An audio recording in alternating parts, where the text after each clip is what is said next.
is, once we start talking about race, then we're buying into there is a tradition in Europe that equates skin color with intelligence, which ranks as one of the all-time dumbest ideas ever created by human beings. And that, it doesn't compute as a reality.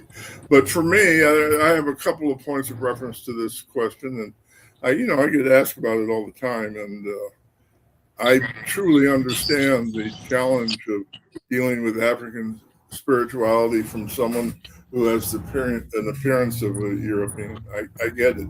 The atrocities are unspeakable, really. But the first thing I want to say is the science of DNA, if you look into it, the science of DNA and the genome has determined that everybody alive today, everybody is the descendant of a single East African woman. That means it's not possible to be alive on Earth today and not have African ancestry. Well, people don't want to hear that. They don't want to acknowledge it. They don't want to believe it.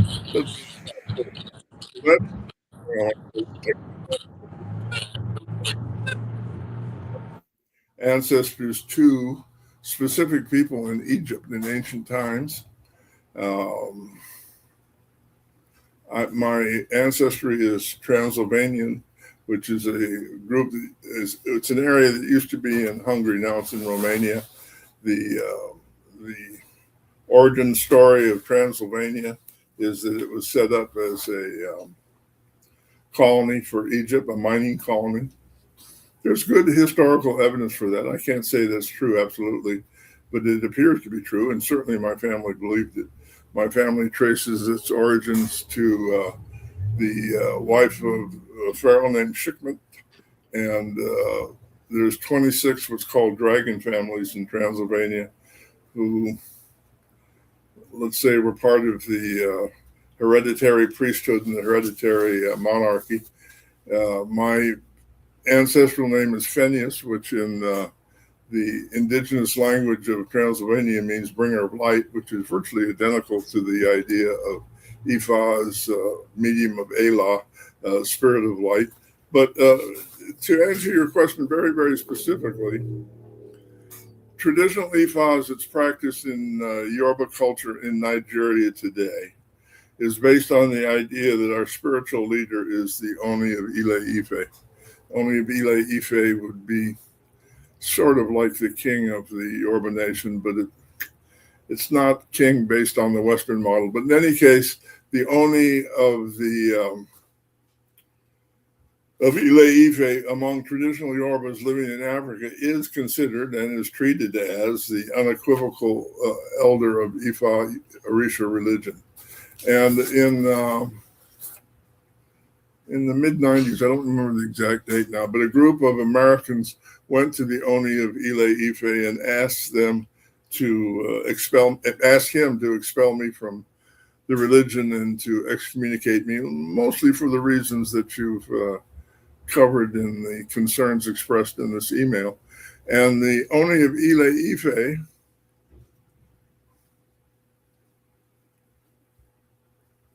made it very, very clear that Ifa is a global religion with no restrictions. And that's what he told people. He refused to excommunicate me, and I don't know what else to tell you other than that's part of the structure of the faith. I will say this, you kindly referred to me as Baba, and that's certainly endearing, and I appreciate it, but I've never called myself Baba. I've certainly never called myself Babalawo. I cannot hear. You can't hear? I had you on mute. You can't hear? I can't hear. That's where my go. No, you might need to leave and come back. Let them see you do this. I think you got your video on what you call. I'm sorry about that, Baba. But you know what? The people on YouTube, I did not have YouTube activated when I did my intro. I don't know why. but it was only Facebook, so I'm going to have to like kind of reintroduce what we're talking about to the people on YouTube because they might not be aware of the subject of what I'm talking about. Real quick, Ivan, while we're doing that, get your camera ready. I'm going to bring that back up again because I really want to make things clear. Listen, If you guys could hear me, I cannot hear you. Okay, you're gonna have to leave and come back. Can you see us? Hold on, if you can see us, I'm gonna say.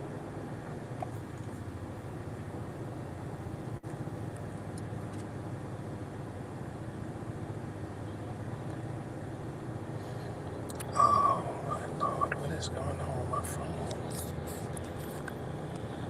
Anyways, while we're doing that, I'm going to show this real quick because I really want to just address this. I don't like that.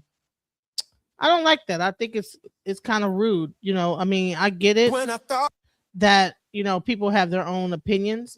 But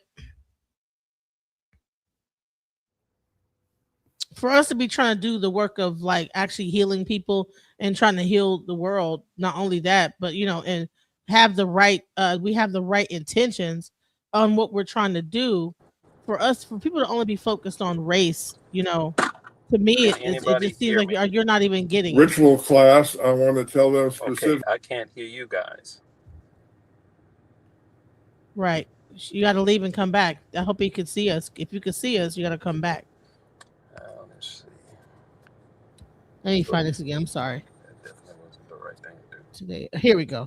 Now I found it. Right. There's a couple of people here that have prepaid for the ritual class. I want to tell them specifically that I want to give them the access codes. Right. All right, here we go. What is that? Now I can't hear you. Are you talking, Baba? I can't hear you, Baba. Come back in. Your voice is low, really low. I'm gonna go out and come back in. Now I can hear you. Now I can hear you. Say something. Hello. Okay, now I can hear you. Okay, now let's go. Where we're gonna go? All right, so let's go into this. I got like a text email from this young lady, and I appreciate anyone who comes to my channel to watch Baba. But this is what the text that she sent. This is a comment that she made. Okay, and I get it. Everybody's gonna have their own opinion. I'm not downing anyone for their opinion, but I just really wanted to take the time out to let's just have some understanding, right? So she says, I really don't understand how Europeans are in this space. Do our ancestors truly approve this, or are Africans chasing money and training anyone? I truly am asking because I honestly don't understand how they can call upon our ancestors after all the atrocities of their ancestors upon ours. The most horrific crimes that have gone unaddressed. As an African American who's had to struggle to find my lineage and to find it, they are teaching as a Baba. Jesus, I truly don't understand how they're in this space. I can't do it. Personally, it's very strange to me. I feel like we can't have anything, not even our ancestors. Please, someone explain how this works. I'm asking for answers. I don't understand, right? So what I said to her, my response is that, Ifa is a global, it is not just a local tradition. It is a religion. It also is a divination practice, and it's people are in Japan practicing Ifa. They're practicing the Ifa in Asia, in different parts of the world. So it is not just only being practiced in America or in Africa. It's being practiced in Cuba. It's being practiced all over. Okay. It is just like Hinduism. I saw a white person that's practicing in the Nation of Islam. Here's the thing. There are these things have become a global thing, And so when I wanted to talk about was lineage, because I think that people don't understand about lineage. When they talk about Ifa, when they talk about these spiritualities, the conversation of lineage gets brought up. And that's where Baba was talking about his lineage in ancient, connected to ancient Egypt, connected to the Transylvania. Were Transylvanians even slave owners? Well, certainly not in the United States. Both my great grandparents came to the United States during the Civil War. They worked as doctors at the Battle of Gettysburg, and they were given medals for performing literally 1,000 or more amputations. There's no history in my family of slave ownership. And in fact, Transylvania is part of the Slavic portion of Europe, because the people in that region were held as slaves by other regions in Europe. So, that history goes around back and forth. I think that what happens is that when people see white, they think that all white are the same. That the white is just a blanket thing. They see a white skin, and that's all they can think about is this group of people that did this thing. And the bottom line is that there's people all over the world that have a lighter skin tone, that are white, that are there's people that could pass. There was black people passing for white. So you never know exactly who you're talking about when you immediately just jump to a judgment on someone's lineage and where they might have came from. So Baba's here. He's telling us about what his background is from Transylvania, being a Egyptian colony at some point, that and his background, and that's where we want to get into lineage and really break it down from a Orisha and we're going to use this ignorance as a teaching point. That's what I want to do. Yeah, listen, let me briefly cover what we've covered before. I'm not sure how much of that got recorded, but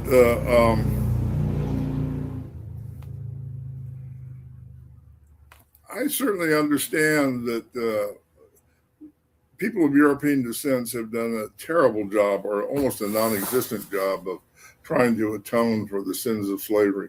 And I do think the karma's real, and not dealing with that has consequences. So, we need to deal with that. I've spent many years trying to find common ground to begin to engage in that conversation. I have to say, it's been challenging. I can't say it's been overly productive, but I'm certainly open and ready and willing to have that. I do know that the Oni of Ile Ife, who's the leader of Ifa Orisha religion, has said that the tradition is open to everybody. I was trying to remember the exact quote he said. He said, Jesus brought Christianity to Africa, and Arumila brought Ifa to the world. That was his position on that, which I thought was quite astute and to the point. It's also true, in my opinion, that the science, well, it's not my opinion, the facts are there. The science of DNA says that everybody on Earth today is the descendant of one African woman, and I believe 7 different African men. So everybody has a link to Africa. There's no way around it. It's just the planet we live on. That's the nature of things. We don't all look African, and that's true. And so really, ultimately, the question becomes, how much importance are we going to give to the idea of looking African? I know that my biological ancestors, many of them were from Egypt. Egypt is a part of Africa. Africa was predominantly black too, so I'm not even trying to say Egypt was necessarily anything other than African, but I do know that I have specific ancestors from Egypt, and also my family lineage is from a village in Transylvania called Arad. There's also an Arad in Israel. Arad, Israel was the place where the Egyptian priests, when they left Egypt after Alexander the Great, they migrated to Arad, and then they formed a link with Arad, Transylvania. If you see on the map, it actually makes sense. The 2 cities are in a straight line. But the the bigger issue and the question that would resolve a lot of that is it's really clear to me that humanity goes back hundreds of thousands of years, and that the progress we've made as human beings has been reversed a couple of times through natural disaster. The last time there's clear evidence that we had a flood about 12,000 years ago, which really did a lot to destroy the evidence that there was a global culture at that time. And that, in fact, the principles that we see in Odu Ifa, we find them in Egypt, we find them in Jewish culture, we find them in Latin America, we find them literally in every culture on the continent of Africa, and we also find them in Europe. So these are universal principles we're talking about. And I think certainly in the Ifa community that the Baba Ogun Bbemi are part of is multicultural, and we do, I think, engage in multicultural dialogue about our background, our ancestors, and the different streams of wisdom that we bring to the table to try and have a broader perspective on how to thrive in the world. I think there's so much emphasis on divide and conquer and being upset with each other that I'm all for being a little more compassionate and understanding and safe. But I understand people's objection. I've never tried to I don't proselytize. I was blessed to study in Africa, and I don't ever talk about that unless someone asks me. It's not like I'm trying to impose my will. I'm not trying to present myself as an authority. I simply say I've had these experiences. I've been blessed to study with good people in Africa and elsewhere. If you're interested in me sharing that with you, I will. If you're not, we can still be friends. I don't know that it has to be a bit of. It doesn't need to be any contention in that, in my opinion. Although not everybody agrees with me. So I don't know. Yeah, does that answer your question? Maybe, I hope. Yes, I know. I wanted brother Ogun Baby to speak. Well, what I was going to say is, I don't believe that the young lady, I'm not familiar with the young lady. I don't know if she has any knowledge, but any knowledge about our culture. One of the leading things is that Ifa has no judgment. You can't go in and say, hey, this person has no business studying, or hey, this religion is not right, or hey, this culture is not doing the things. That's a red flag right there to indicate that you're divided in yourself. And one of the main things that this system teach you is alignment with yourself, with your destiny.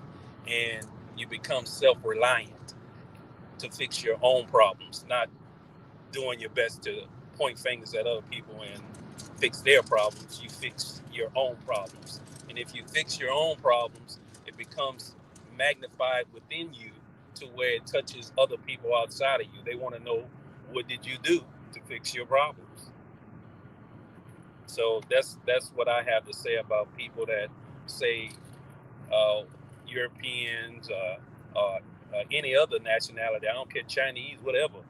They have. If you have something negative to say about them, then you don't understand the spiritual principle. Period. Is to bring balance to yourself and to the world. Yeah, I think the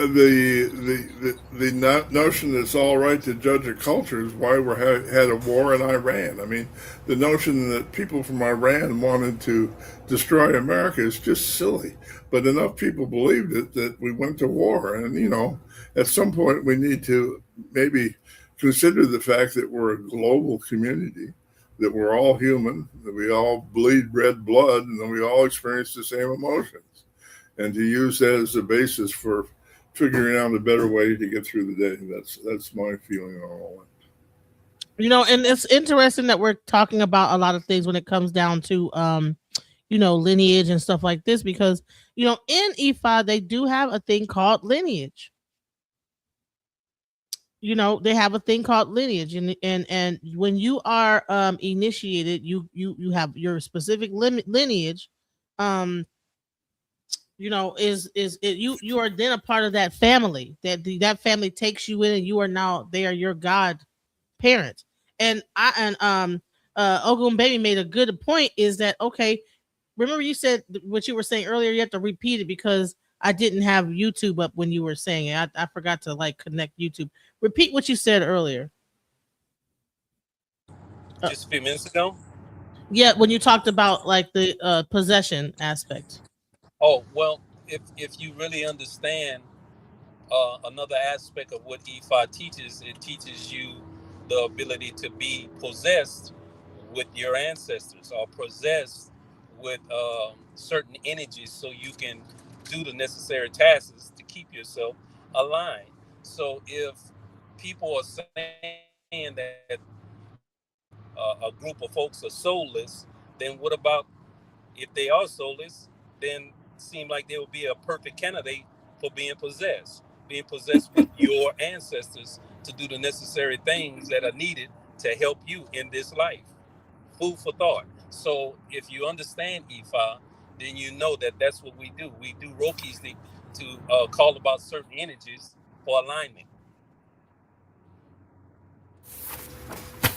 Okay. If you, Ashe, so listen, that idea, I'd like to introduce some concepts. If you're not familiar with my work, I'm really big on defining liturgical Ifa words. I believe that Yoruba culture means what it says and says what it means. And a lot of people are making stuff up by mistranslating Yoruba language, and that's a disservice. I actually think it's immoral and shameful and offensive and inappropriate, but that's a different conversation, I suppose. But we in the West, we're familiar with the idea of reincarnation, and the idea that if we're a bad person, we'll reincarnate as a goat or a pussycat or a dog or something. In Ifa, the word for reincarnation is Otunwa, from the Elysian Otun Iwa, meaning the coming from the right. So the word Iwa coming means spirit coming from the ancestral realm to the physical realm, and coming to the right meaning coming for the idea of elevating our consciousness. So Ifa teaches that reincarnation happens within family biological lineage. We're either born to our mother's family or our father's family.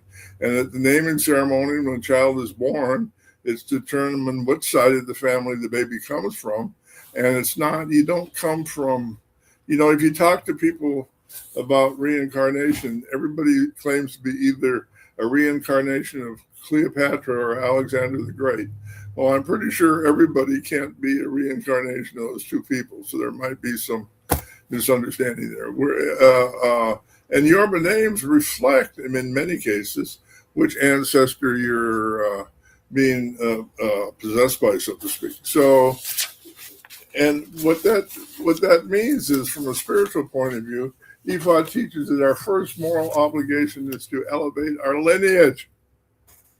It's not about us. It's not about winning the lottery. It's not about finding your soulmate. It's about elevating your lineage and making sure that none of the trauma that is held within the lineage goes unresolved. Listen, here from a scientific point of view, DNA holds memory. Now, most people haven't heard that or realized that, but the latest research in DNA shows that we hold the memory of our ancestors going back 17 generations. So Ifa has the technology for unlocking those memories. But ultimately, Ifa teaches, I can't tell you how to relate to your ancestors. You can't tell me how to relate to mine. Your ancestors might want the Quran on the altar. They might want the Bible. They might want a statue of Buddha. It doesn't matter. That's between you and them. And there's no way, me or any Ifa priest has no right to tell you how to relate to your ancestors. That's a family commitment, a family discipline, I call it, a family obligation, and a family-based ritual. So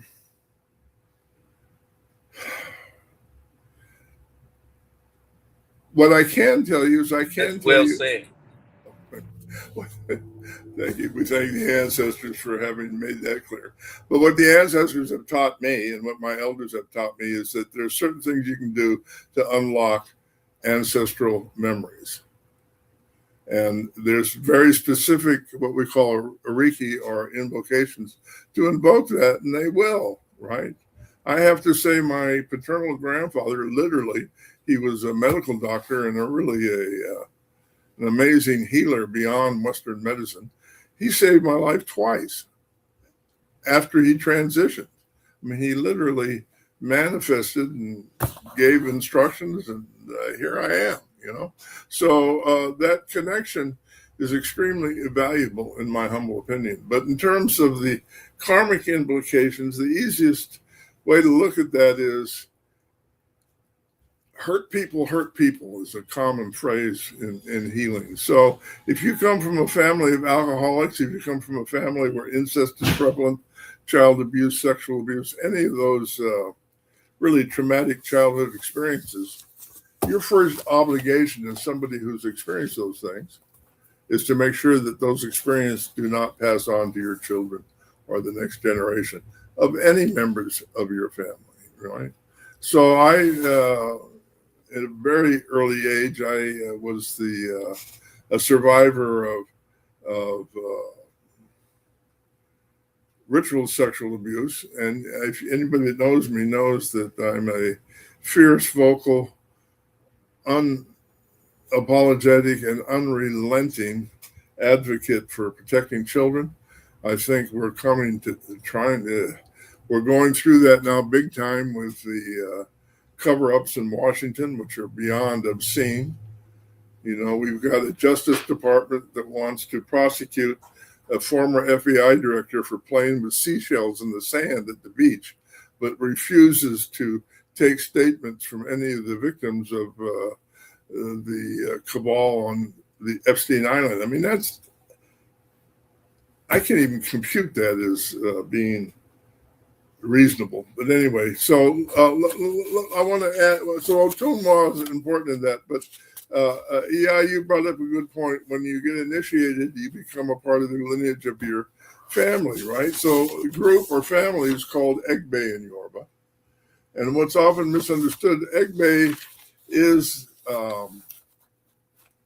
the family of the people that initiate you. Absolutely, it has that meaning. But Egbe also has the connotation of the family of all the ancestors of everybody who initiated you. You know the term as above, so below. So I can call the names of all the ancestors in my African lineage that go all the way back to the Prophet Arumia. That's an amazing connection to tradition, history, and family. But that connection has real implications. You know, my Baba, when he initiated me, he realized that there was no teachers of Ifa at the time. This is 40 years ago, where I lived. So he connected me to a Egbe of Awos in our lineage who, when you do certain invocations, they answer your questions. They are part of the teaching process. You can get them to show you how to do things. And you know, there's a danger in that of becoming just made up nonsense. But the proof is in the pudding. You go to the ancestors, you tell them how to do something, you're clear about what that thing's supposed to accomplish, and when it accomplishes that thing, you can be fairly clear that you're hearing clearly. All right. So the connection to spirit as a medium is known as Egungun in Yoruba language, another word that is unfortunately greatly misunderstood. People will say, oh, I want to connect to my Eguns, plural. You only have one Egun. And that Egun is the collective spirit of all your ancestors. Egun, singular, not plural. The word Egun from the Elysian Ogun, meaning the medicine of the bones. So the word Egun refers to all the genetic inheritance that is locked into your DNA that allows you to have communication with everybody in your lineage. So the medium for the Egun is called Egun Gun, which is from the Elysian Ogun Ogun, which means it's kind of redundant here, but it's the medicine of the bones, which means the medicine is here a reference to the ability to go into possession. All right, Egun Gun. So Egun Gun is the word for medium for the collective spirit of your ancestors. But where we get confused is if you want to talk to Uncle Fred or Aunt Sally, that's not an Egun. Let me say that again for all our Ifa Orisha practitioners that are working on trying to understand the Yoruba language. Uncle Fred is not an Egun. Uncle Fred is Ara Oron, meaning body in the ancestral realm. So we do have specific ancestors. We do have ways to talk to them. And we also have collective ancestors, and we have ways to speak to that collective spirit. So in terms of being effective at the rituals we're doing, we need to be clear which is which ones we're engaged in, and which ones we want to speak to. And where this becomes really, really clear, in my humble opinion, the Yoruba word for destiny is Ayanmo.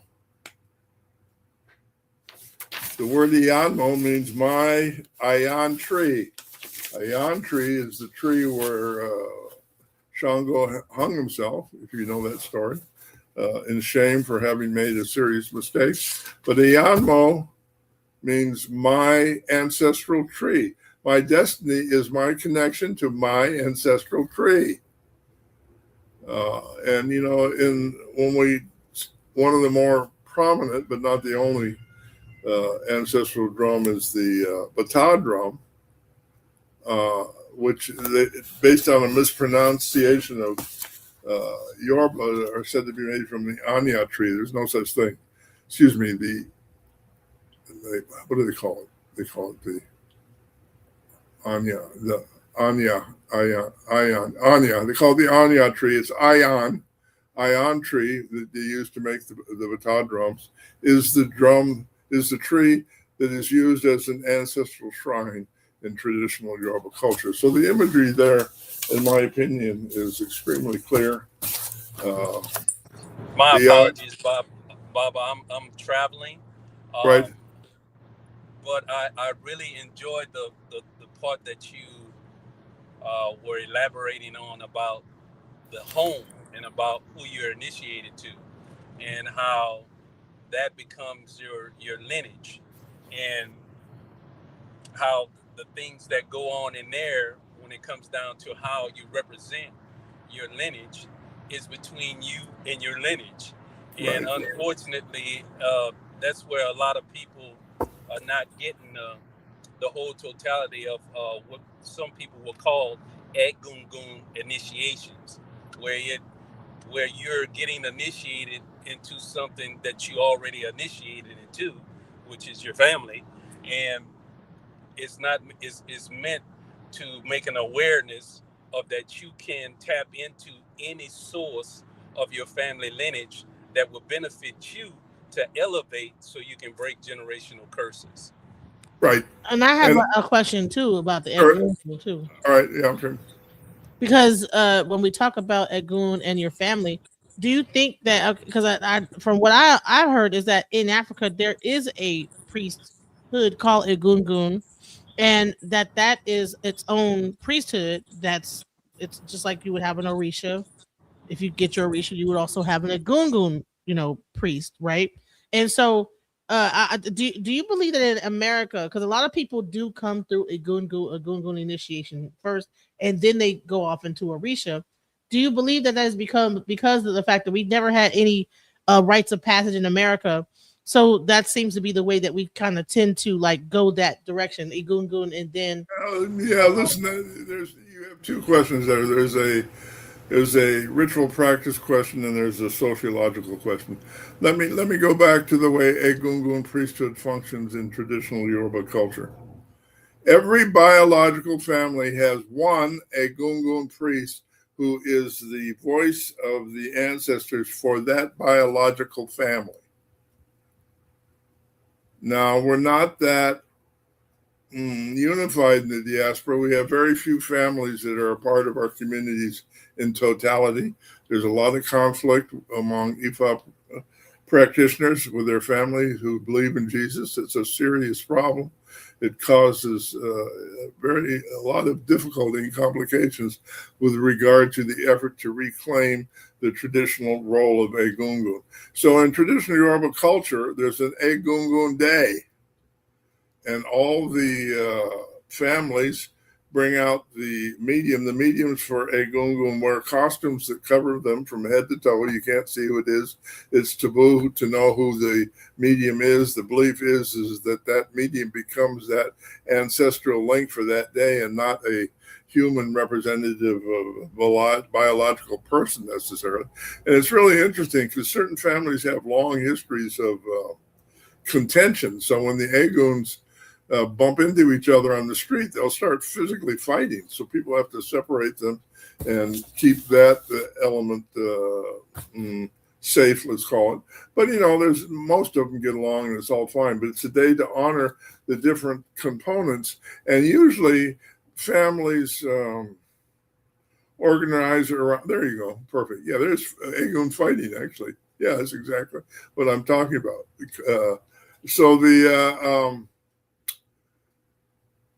A family usually has a family business. So if you're an Ogun priest and in an Ogun family, that's typically a blacksmith. And so all your ancestors were blacksmiths. So you would use the connection to Egun to make sure that you have reclaimed and are knowledgeable and have all the information you need to be an effective blacksmith. And so, and beyond that, I wanted to share with the fact that my Baba connected me with a specific Ifa priest. It's been a remarkable connection, and it's been very easy to access that information. But here's the key point about Egbe, in my humble opinion.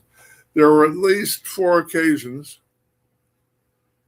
when I was doing healing work, when I was in over my head, and I thought, oh my God, I'm in trouble. I can't fix this problem.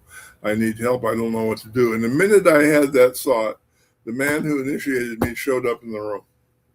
Just look like I'm looking at Baba Ogun Bbemi right now. He showed up. I could see him clearly. As soon as he showed up, the person in crisis chilled out, and I was able to move forward. That happened to me 4 times. 2 of those times it happened while the Araba was still alive, and 2 of those times it happened after he transitioned. So that's a universal phenomenon. That's the nature of the reality that we live in, that is profoundly not understood in the Western world. It's not even understood that well within our own communities, so that we're making full access to it. So I believe that there's things that we can learn from each other about how to access that level of connection. I call it quantum entanglement. Quantum entanglement is symbolized by this. So there's a reason why I wear it on my robe. Everything's connected to everything. Everything is part of Egbe. The word Egbe literally means everything. Ogbe from the Legion Egbe means the spirit of everything. Ogbe, the first Odu in our oral scripture, is the sign for the notion of connecting with higher self and destiny. So these ideas are all interrelated, interactive, and important to understand. Baba, I'm going to give you the talking stick. Those were the points I wanted to make for today. I know you had. I'm sorry, you had a question? Before you go, so let's get back to Egungun real quick. Yeah. Egungun, are they also the police of the community? From what I heard, that they dress up in that and they're the police. No, that's the masquerade in general. Is it a masquerade separate from the Egun? No, there are 2. Not the Egun. The Ogun Egbe are like the night watchmen. In traditional Yoruba culture, it's taboo to enter a village in the rural areas after sundown. If you try, you likely won't survive. Now, they've lightened up on that a bit because that's just the nature of things. But the Ogun society are like the night watchmen. They also the enforcers of laws or the Oro Society. If you're caught molesting a child, Oro will arrest you, try you, convict you, and execute you all on the same day. So they're pretty vigorous in their approach to that particular problem. Ogun, there is an Ogun. I don't. Okay, so there's an Ogun that we could call the boogeyman. And mothers in Ode Ramos say, if you don't behave, the boogeyman will come and get you.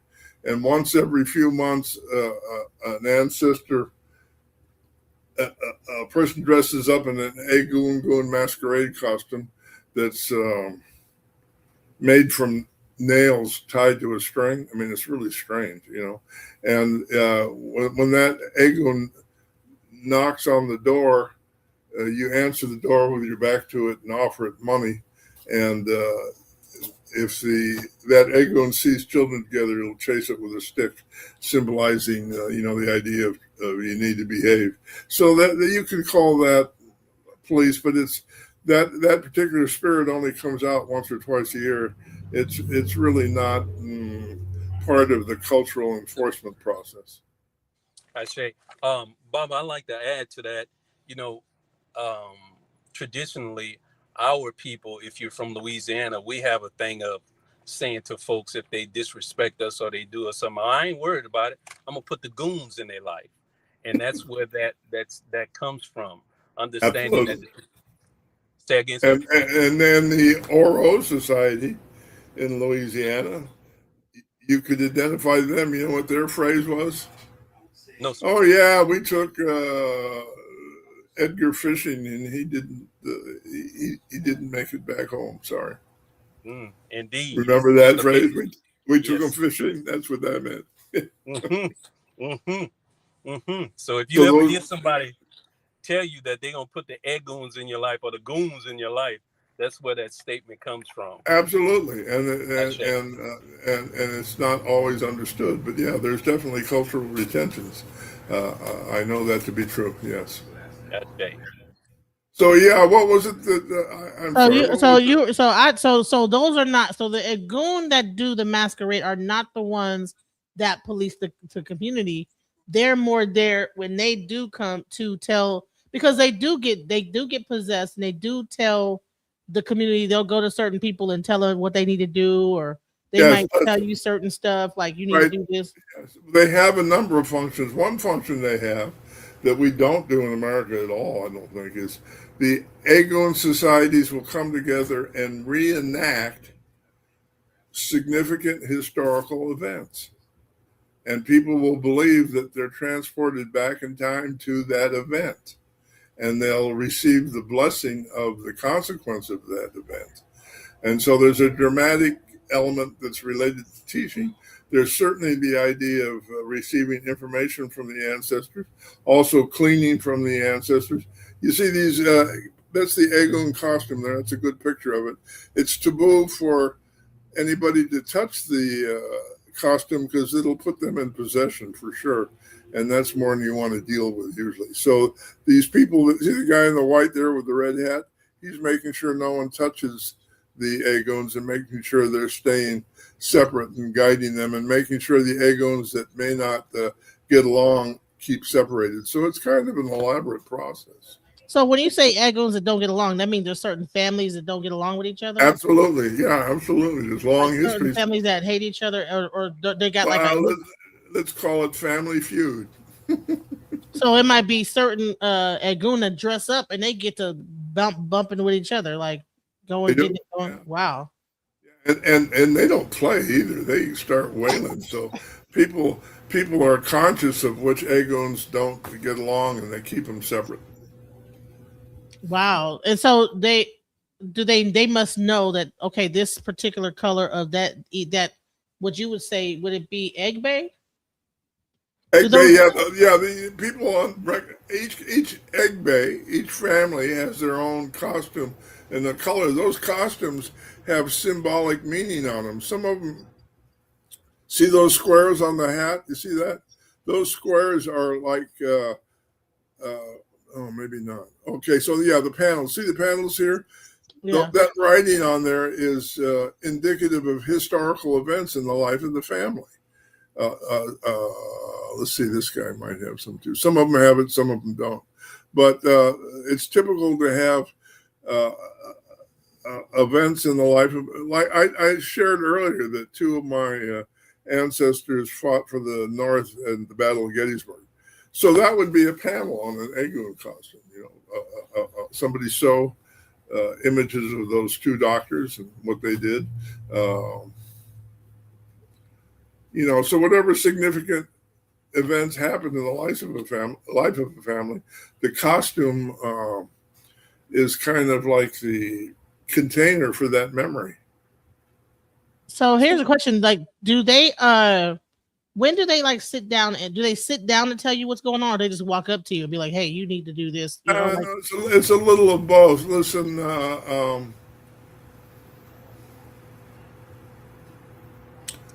the costumes are kept in a shrine room, and they're kept out without a person in it. So when you go to an ancestor shrine, you will see the costume. So on certain days, there's an Egun festival. And also, for whenever I go to Ode Raymond, take someone to be initiated, the Egun for the Egbe comes out and speaks to the initiate very clearly, right? And, it's kind of a big deal. So it happens. There's different contexts for that. There's the ancestor greeting you in the street and talking to you, and then there's you going to the shrine, and then there's inviting the ancestor to speak at specific ceremonies. So there's more than one methodology. So this is the actual Egun festival, what it looks like, and absolutely, yeah. That looks like, I mean, it's pretty. It looks like it's pretty involved. Like it's really colorful and beautiful. Like it's amazing. Right, and the thing that's amazing is the Egun ceremonies in traditional Yoruba culture. The people that participate in that are Ifa, Orisha, Christian, and Muslim. The Christians and the Muslims still carry the tradition of Ifa ancestral reverence. It's very strange, and it was hard for me to wrap my brain around it. But these are all not necessarily Ifa Orisha people, and that's part of the tradition. Right. So some of them just might be Egun. They might dress up as Egun for their family, but they just might be a Muslim or a Christian, but they hold their tradition in their family. This is a family lineage thing that happens. And Absolutely. if you're initiated through a particular family, then that Egun becomes your Egun as well. And I have seen traditional Yoruba ancestor shrines with Bibles on them, with the Quran on it, with pictures of the Buddha, with Hindu icons. I've also seen ancestor shrines in Yoruba culture with Congolese. Fight right there. They're about to get into a fight right there. Are they? It looks They're fighting. See, starting to fight. Okay, so yeah, it gets a little bit aggressive out there, with this. Yeah, there you go. They about to getting into it. They got the fighting right there. I was like, They start. Okay, it was starting to get a little bit hectic. But yeah, so you're saying like they go ahead. I'm sorry. I was like, hey, wait a minute. I don't want to show you. That's right. But yeah, go into it. What you're saying. I'm sorry. No, that was all. I'm just saying that there's different contexts for the use of the Egun masquerade ritual component to Ifa spiritual practice. Listen, I'm sorry. I know somebody was asking, how can I set up a reading with the Awo Falokun? And I showed him the study center. Tell him inbox me at Awo Falokun. Yeah, if you are on Facebook, if you go to Awo Falokun, his Facebook, and go into does it charge? Is it charge for a reading? All I heard is I could say it. Really say it again. Say it. No, you say it again because you cut out the end. You said all I heard was. Repeat that again. Yeah, listen. Let me make this easy. I'm traveling, and all I heard was a robot just talking. So Can you repeat that again? No, somebody was asking, how does he get a reading from Awo Falokun? There's my Facebook address, Awo Falokun. Also,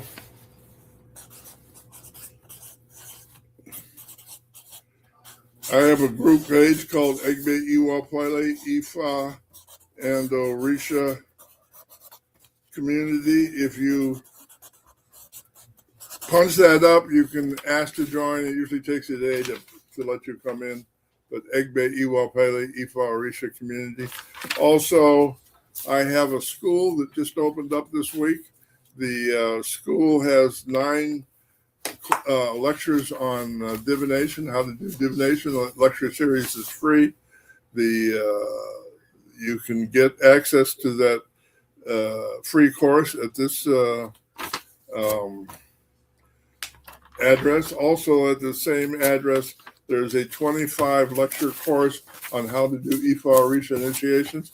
I cover how to do Egun initiation, Ebora, which is sometimes called a warrior's Orisha, Ifa, and Iami, and Odupat. You can learn how to do all those things in a single course. The course. Okay, let's try that again. What was the question?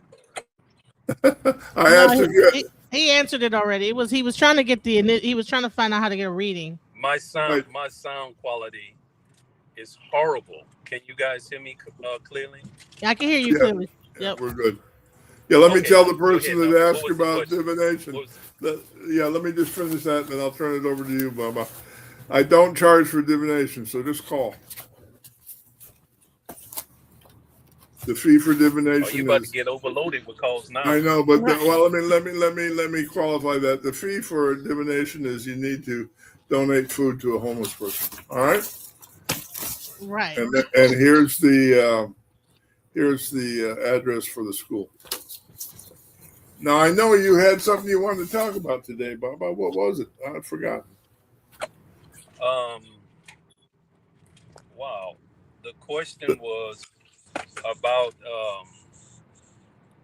possession, about the importance of possession being taught more in the culture, and why it has become a taboo, why people are afraid of it, and not really truly realizing that they are walking around possessed every. Hey, listen. With your entire lineage. Listen, I'm going to make a suggestion. Can I make a suggestion? Let's discuss that topic next Friday when Ivan's in a stationary position, and let's call this a class for today. We've been here for over an hour. Can we do that, Ivan? Can you talk to us next Friday? I did not understand anything you just said, Baba. Exactly. Repeat that. Yes.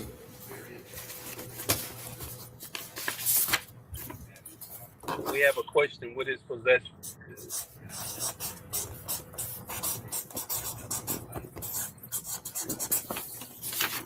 We will discuss that next Friday. Did he understand me? All right, but can you give us a small breakdown real quick of possession and like? Yes, possession is an altered state of consciousness. Because of quantum entanglement, we can separate our personal consciousness from our physical body and use that vessel to connect to other forms of consciousness.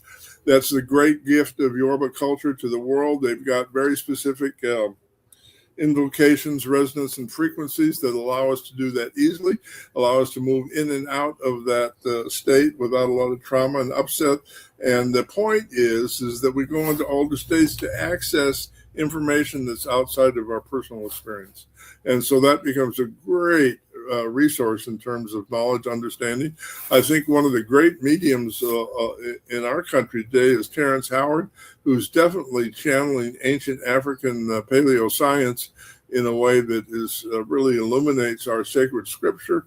I think he's been vilified a lot, but to me, he's really a voice of spirit. And, there are many, many others. he's come to mind. A lot of people know him and know who he is and have identified his behavior as strange. It's not. It's normal in terms of the context of altered states of consciousness. And, the great, for those who are familiar with the great inventions of Nikola Tesla was a medium. He was a friend of my grandfather's. He channeled all that stuff. He made over 500 inventions, and every one of them was a first draft. He just sat down and wrote it. You don't do that unless you're connected to some higher form of consciousness, in my opinion. People will say that they get these things called downloads. So do you think that is a form of possession, or do you think that that's it's a form of possession? Yeah, absolutely. But Nikola Tesla said, somebody asked him, Nick, how'd you get all these brilliant ideas? He said, every invention I've ever come up with was given to me by the spirit of a pigeon. The spirit of a pigeon? That was his answer. That's what he said. And he fed the pigeon, and it lived on his windowsill in his apartment. He said, this is where the information comes from.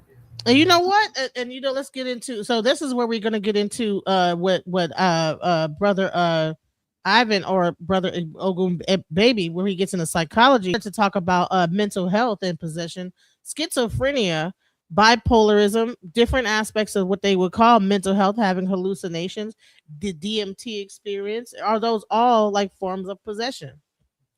That's a good question. Let me just answer it briefly by saying possession and regression look familiar. Possession is an elevated experience. Regression is a return to an earlier part in our lifetime when we went out of our body to avoid trauma, and we have unexpressed emotion trapped in our body, which causes huge problems. So altered states of consciousness can be a good thing. They can also be a not so good thing. So the first step in looking at that question is to be able to see the difference between a possession and a regression. And believe me, they are different. I heard a crazy story. I heard a story about back in the day that women, they used to be treated so badly by their husband. Actually, it was in the book How to Win Friends and Influence People by Dale Carnegie. And he talked about a story about the mental health of like the women.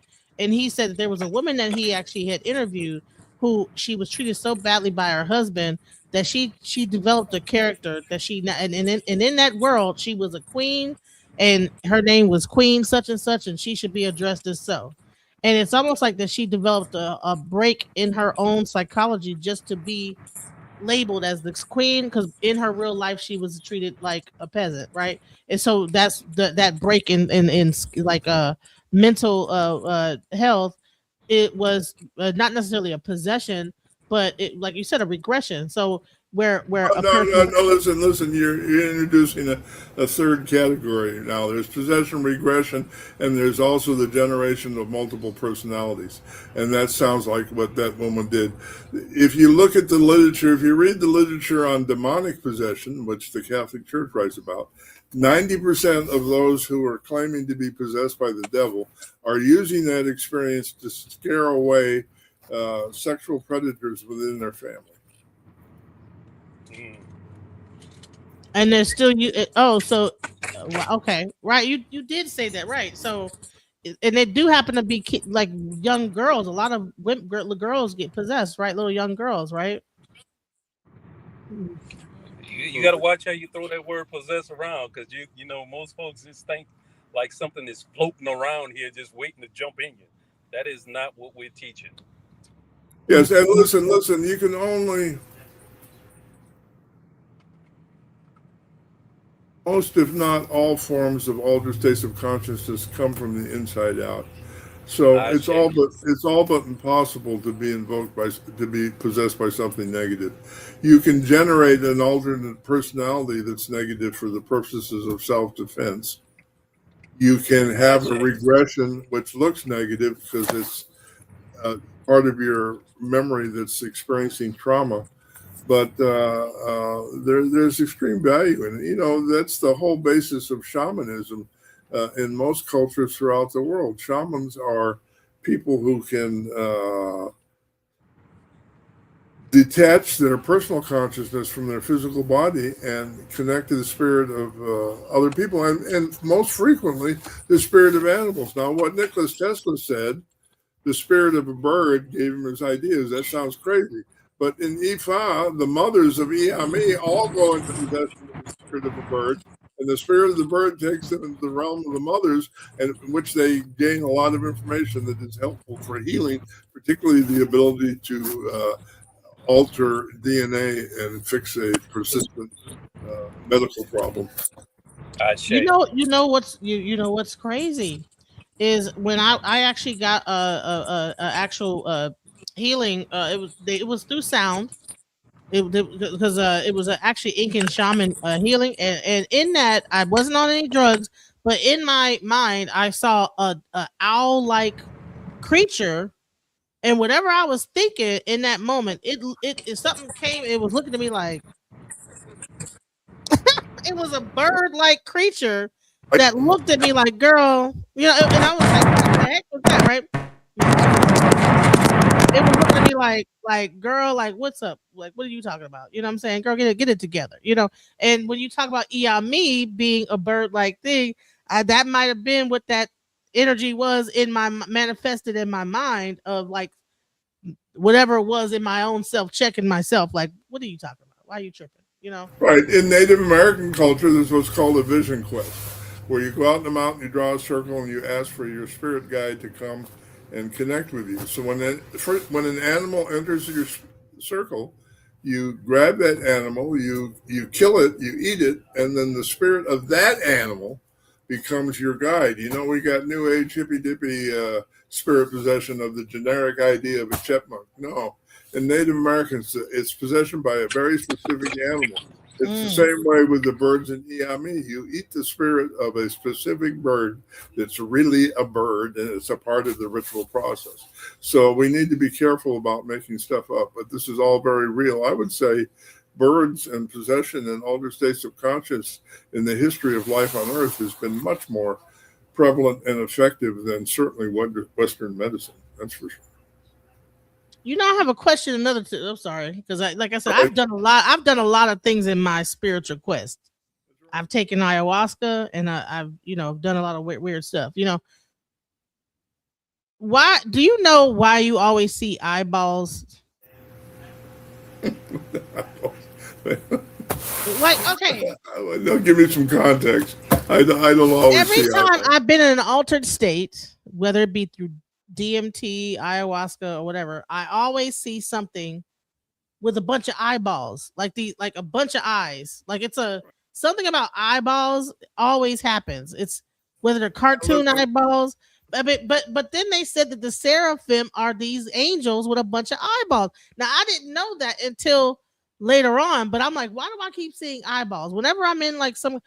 Because I believe that those altered states, whether you're doing weed or you're doing ecstasy, you're doing LSD, you're doing any of those drugs, there is a certain level of possession happening there as well. You're opening yourself up to be possessed, right? And so you might get connected to angels and different. I don't know, but you probably not? Have you ever had any altered states, or maybe you've never seen that type of thing? Am I ever not in an altered state? That would be the eyeballs are the seat of the soul. That makes some sense. For me, when I go into possession, it's more common for me to see animals. But yeah, there's different visual connections there for sure. It's always about eyes with me. When in the peyote ceremonies with my Native American friends, the people in the room all become reptiles every time. Maybe that's their true form. Can't hear your voice. Talk a little louder. I think you're right. I think yeah, that's their true form, but he got kicked out again. So, but and I was gonna say, so do you think that, like, okay, when you go into I know you said you wanted to end this, and we're all right. All right, we're good. We keep going. But when you go into like music and clubs, if you talk about like the when you go into like actual types of music, the club, taking alcohol, taking in weed, these different substances, cocaine, whatever, and then you go into a club environment, music environment, and they call alcohol spirits, right? Excuse me, beloved. I am constantly blanking in and out of this conversation, and it's getting pretty frustrating. Um, I would like to respectfully bow out and continue this at a later date, if possible. Yeah, we're gonna come back on Friday, but we're gonna still talk because I got some questions. So, hey, Dr. Ianifa. Because this is touching an area that I'm really excited about, to where it goes into um, the energy of the Orishas. Right. Well, I was actually talking about like the club, like when you go to the nightclub and you have the music playing and you have the drinks and you have the alcohol, you have the people are taking all type of substances. They're sexually charged. All these things are going on. The music is hitting different frequencies. What exactly is it? Does that can that cause people to be possessed? Then Let me answer that question. That is possession. I've been a jazz musician, believe it or not, since I was 7 years old. First time I went to a bimbe and saw possession, my thought was, oh, that's a good jazz solo. Sign me up. I'm in. This is good. I get it. There is, in fact, a ancestor shrine in Nigeria to the deified spirit of John Coltrane, the great jazz musician from America. So, yes, it's all the same thing. Altered states for making music, altered states for painting paintings, altered states for making sculpture, altered states for sports. Have you seen Michael Jordan play basketball? That ain't right. That ain't human. Whatever possessed him was borderline airborne, so accessing streams of consciousness outside of our normal experience is what gives humans extraordinary ability, creativity, compassion, and depth. We have a brother, Baba knows him well, Ron. Ron Yes. was a veteran of the Afghanistan war. And he said he was walking up some steps and somebody threw a hand grenade at him and he caught it and it blew up. The hand grenade just went kaboom. It killed 2 or 3 people around him and he wasn't scratched. And the reason for that is he went into an altered state in which the explosion did not affect his physical body. So we know that's a real phenomenon. We're just not familiar with it. People laugh and giggle and get uncomfortable with the conversation. But if we're going to evolve as human beings, we need to understand that more. I believe that there was a group of ETs who came to Earth and shut down those abilities in humanity. And we need to claim the right to reopen those abilities and not be subject to their control. That's where we get into altered states again. I've heard that even in like Haiti, that there's people that they do a certain thing and then you could shoot a gun at them and the gun won't even pierce their skin. That's true in Yoruba culture. It's also true in Native American culture. If you know the true story of Custer's last stand, cavalry came over the hill. There was 200 soldiers, and they were met with a line of 5,000 Native American warriors on horseback. So they freaked and went up the hill. Crazy Horse rode after him by himself, went up to the top of the hill, got off his horse, put his arms out, let everybody empty their guns. He wasn't scratched. He said, "You're going to have to do better than that." He rode down the hill and told the warriors to go home and had the women come up and finish the battle. Well, welcome, Dr. Ianifa Falua Otunbi. Welcome to the channel. Does she want to say something? Alafia. Alafia. Ia is one of the elder mothers of our family. If anybody listening to this is interested in initiation, we're extremely affordable. And Ia is the go-to person to set that up, arrange it, and get the details. Ia, do you want to, can we see your contact information there? So I can put it in the chat. That'll work. And so we're grateful to you.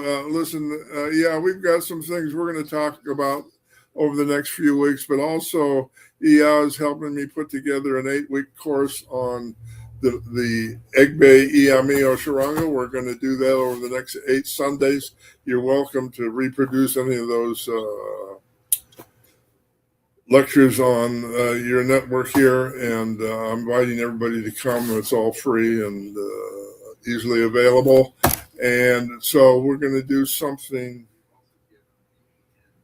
We need to figure out kind of a program for you and I and Baba and Ia and a few others during the same time frame so we don't duplicate each other's work here. But we'll figure it out. Not to worry. I enjoy talking about Ifa. There's plenty of interest. And if you want to know how to engage in the healing aspect of what we do, Ia is your go-to person. She's got a program called Bliss, in which, people look at initiation and think of it as a healing process. It can be, but it's not meant to be. So healing is different than initiation. And Dr. Camilla is very clear about that. She's very good at noting the differences. And she's got a very, very effective program for clearing away childhood trauma. So I'm grateful to her for her support of the work we do in Egbe Iwa Pele. Yeah, thank you. Good to see you here, and let's make it all work. All right. So, did you want to address the audience and say? Yes, please. Yeah, come on and talk to us. Tell us about your Bliss program. You're not dressed. You can't get. No, I'm sorry. Remember, my son just came in, and so we're doing that. But I will say that if anyone is interested, right, and you're looking at initiations and different things like that, or just getting to a place where you are the author of how your life is moving and not the trauma that you've experienced, you can reach out to me, and we can connect and have the conversations around what it's going to take in order for you to begin to create the life that you say that you want to create. Because I think one of the things, and I know within you all's conversation, Baba has mentioned it already, is that, when we go into initiation, right, whatever is going on in your life is going to be there once you come out of the grove as well. The initiation wakes us up. It pops open all the channels and different things via my own, understanding, right, of what's happening. And so that opens you up to make it where you're better able to receive those healing modalities that Ifa has for us in order to clear those things. But be very sure that the work still has to happen, right? The work still has to happen. We still have to take the reins of our own lives and begin to look at how we're moving through what the trauma is and how it has affected us, right? And so if anyone is willing, right, because we have to be willing to have that conversation and take ownership, feel free to reach out. I dropped my email in the chat because that'll be the easiest way to get in touch with me. And if anyone is in a position they may be ready, my Ile Ogun Bbemi will be hosting initiations in July, the 8th through the 14th. You can use that same email address to inquire about that and see how we can all begin to get in a space to where we really understand and begin to cultivate the true meaning and essence of community. And thank you so very much for allowing me to share my voice. And I look forward to, being in this space again, because I'm always open to learning and communicating and sharing with others. May you all have a wonderful day. Right. So thank you for being here. So we're gonna wrap this show up. We're gonna give some final words from everybody. And then we're gonna come back on next Friday, and we're gonna talk about possession, and we're gonna bring brother Ogun Bbemi to get to actually do that when he's not traveling, so that we'll be able to hear without getting interrupted. But I'm just happy to have him here so that we can really look forward to something coming up next Friday. Final words, guys. Let's start with Ifa.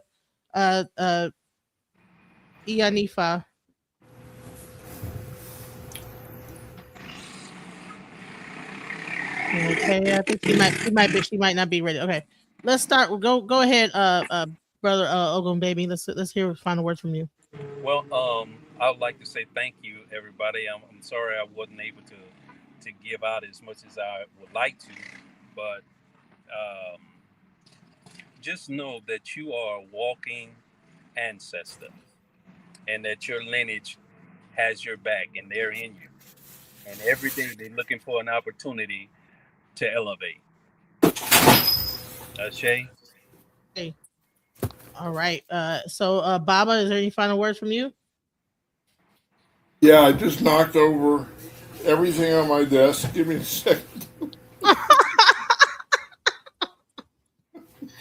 Oh man, well, this has been an interesting day, guys. We have been trying to eke through this live. The first few minutes of it was on Facebook. It didn't even do the intro. I mean, it's been an interesting day today, But here's what I want to say. Go ahead.